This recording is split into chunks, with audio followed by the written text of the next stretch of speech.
of swift, flexible transportation.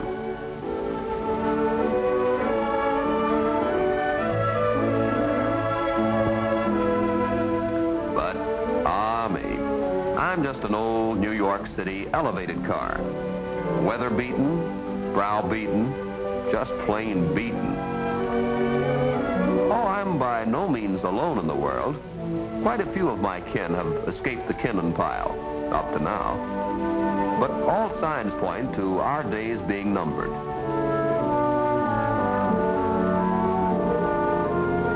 The 3rd Avenue branch is the last remaining limb of my family tree. I remember how, when a youngster, we did our family chores with wood-burning engines. But soon we were taught that if we were to grow into a good, healthy system, we'd have to lead a cleaner life. So they shot us full of electricity, and we grew and grew until our structures became the transportation backbone of the largest city in the world.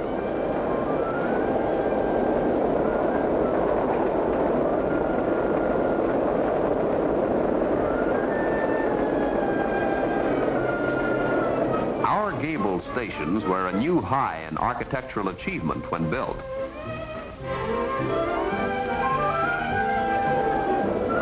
All went well until the 1930s, when we noticed that subways were undermining our security. When we failed to carry our customary total of 1 million passengers a day, zip, the props were pulled out from under us. Acetylene torches did the rest.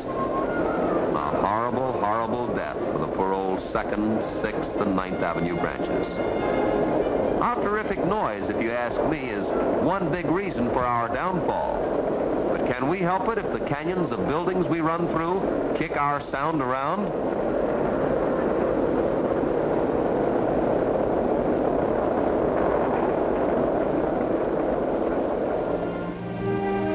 Few folks realize that we have our quieter side.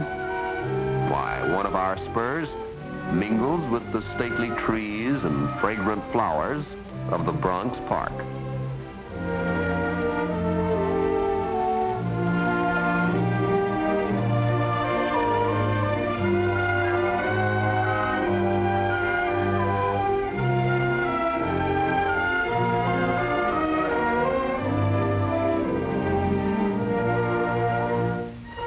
I have to take a run downtown now.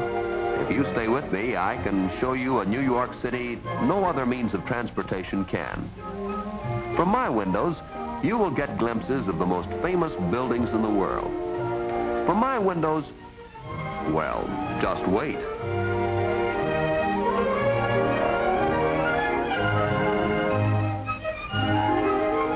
We have to pass through the dense Bronx tenement district before coming to Manhattan. It's an overall trip of 15 miles to South Ferry. From there, you'll be able to see the Statue of Liberty.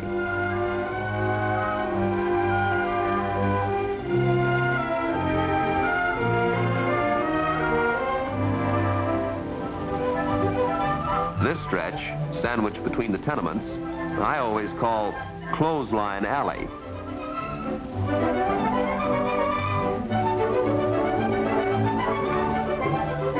In a sense, it's my gateway to Manhattan. For outside it, just around this big curve, we cross the Harlem River, which separates the Bronx from Manhattan.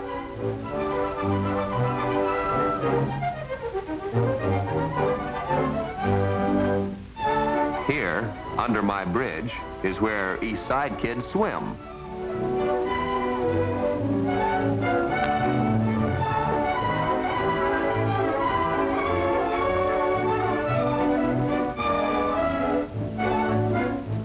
Straight as a die now, down 3rd Avenue toward Midtown. Out of my windows along the way, I'm much too often reminded of my fate. Whole blocks of old New York being turned under to make way for the new.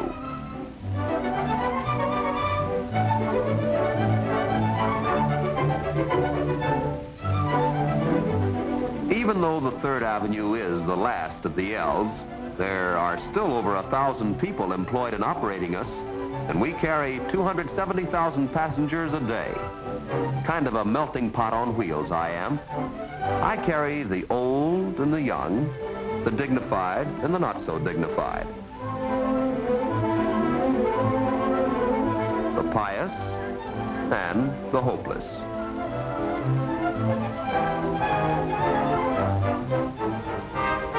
The towers of the Waldorf Astoria, where millionaires and visiting royalty stay, tell my passengers that we have reached Midtown Manhattan. The Chrysler Building, Grand Central Terminal, the Empire State Building, all in sight from my trembling station, which stands in the middle of famed 42nd Street.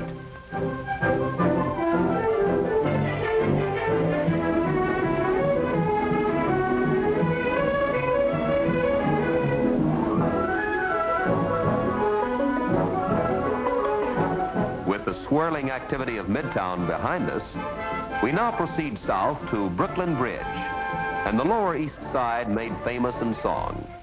The New York of the Smiths, the Cantors, Jessels, Winchells, the Rooneys, and the O'Grady's.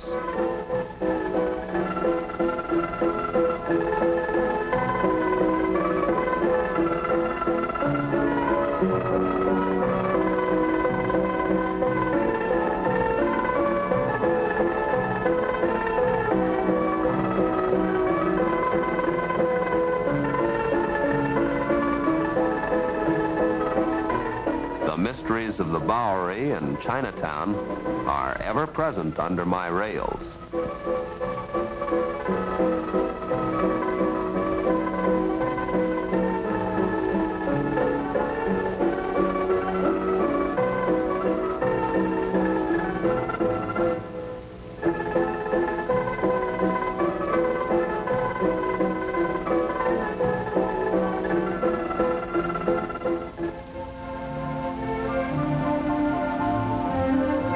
In Chinatown's Chatham Square, our route divides itself. The train to the left is ours, proceeding to South Ferry, as I promised you we would.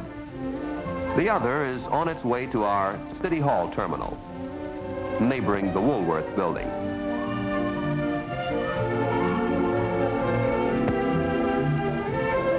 On we go, our route becoming ever narrower, like a mountain stream, cutting its way through a deep, booming gorge. We cross Wall Street and arrive at the little station where many a banker has paused to rub his palms, not in anticipation of the day's financial gains, but to warm his hands over the friendly, pot-bellied stove.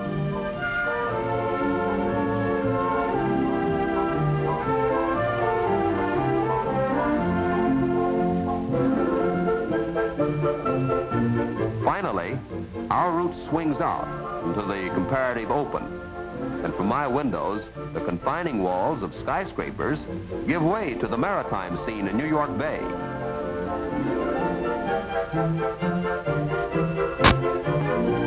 South Ferry, where all the L's used to terminate, passengers transferring to Staten Island ferry boats or for the Statue of Liberty.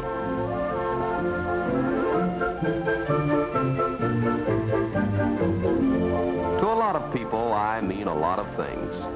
One sightseeing guide often refers to my structure as the eighth wonder of the world. During L construction in the 1870s, the big wonder used to be how we'd keep from toppling into the street. To the aged, I am their past, still living. To childhood, I am fascination. To folks living along the tracks, I'm everything, from a noisy nuisance to something as natural as morning, noon, and night. Well, that's the picture, as of now. Time, the rest.